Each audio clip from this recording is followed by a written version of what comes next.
আর এগুলো কিন্তু হচ্ছে টিটবিট মনোমালিন্যের ব্যাপারে। বড়জোর সে কি করবে, তোমাকে দেখলে মুখ ফিরাই নেবে। বড়জোর সে কি করবে, তোমার সাথে দুইটা বাজে কথা বলবে, যেটা তুমি না, হু কেয়ারস।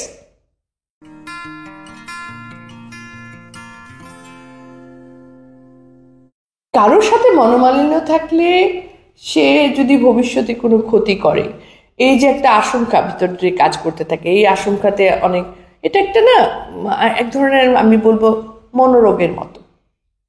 হ্যাঁ, মনোমালিন্য কম বেশি আমাদের সবারই কারো না কারোর সাথে আছে। পৃথিবীতে না সবাইকে সবসময় খুশি করা যায় না। আমি যে এত কথা বলি, এত জ্ঞান বলবো, আমার সাথে কি সবার একেবারে চুমাচুমির সম্পর্ক, সেটা তো না। আমার সম্পর্কেও দেখো কি অনেকে উল্টাপাল্টা কথা বলছে, অনেকেই হয়তো নাখোশ হচ্ছে, স্বাভাবিক। আমরা যখন কোনো একটা কথা বলছি না, যে কোনো একটা ধরো দুটো পক্ষের মধ্যে কোনো একটা ব্যাপারে সমস্যা হয়েছে, এখন তুমি যদি নিরপেক্ষ কথাও বলো, সেটা যে কোনো একজনের কিন্তু ফেভারে চলে যাবে। ইয়েস, তাহলে অপর পক্ষ তো আপসেট হবেই। তো এরকম হাজারো মনোমালিন্য অনেক জায়গায় হয়ে যায়। তো এগুলা থেকে সে আমার ক্ষতি করবে, সে আমাকে দেখে নেবে, সে আমার উপর প্রতিশোধ নেবে, এই ধরনের চিন্তা ভাবনা করাটাই আসলে ঠিক না।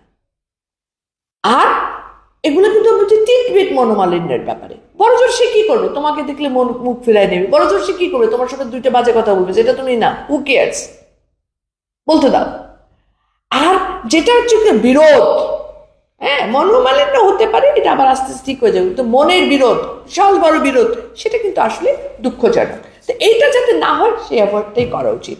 বেশিরভাগ ক্ষেত্রে কি হয়, আমাদের ছোট ছোট ছোট ছোট মনোমালিন্য থেকে আস্তে আস্তে কিন্তু বিরোধে জন্ম নেয়। মনোমালিন্যগুলোকে কাভার আপ করাটাই বেটার, মনোমালিন্য থেকে বেরিয়ে আসাটা আরো বেটার। কিন্তু সবার ব্যাপারটা তো আমরা জানি না। কে আমার পিছনে, যে বললাম, কার বাড়াবাতে কখন অজান্তে ছাই দিয়ে ফেলে, সেটা তো ধরার উপায় নেই। তবে সেটার জন্য সারাক্ষণ তটস্থ থাকাটাও ঠিক নয়।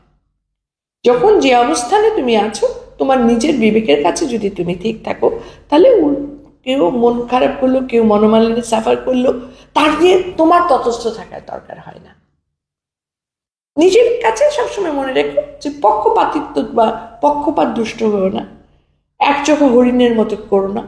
যখন যেখানে যেটাই করবে, নিজের কলবের কাছে ঠিক থাকবে, এবং এমন কিছু করবে না যেতে কারো আর্থিক ক্ষতি হয়, যাতে কারো বিশ্বাসের ঘরে চুরি হয়, যাতে কারো বিশাল বড় একটা সম্মান নিয়ে টানাটানি পড়ে।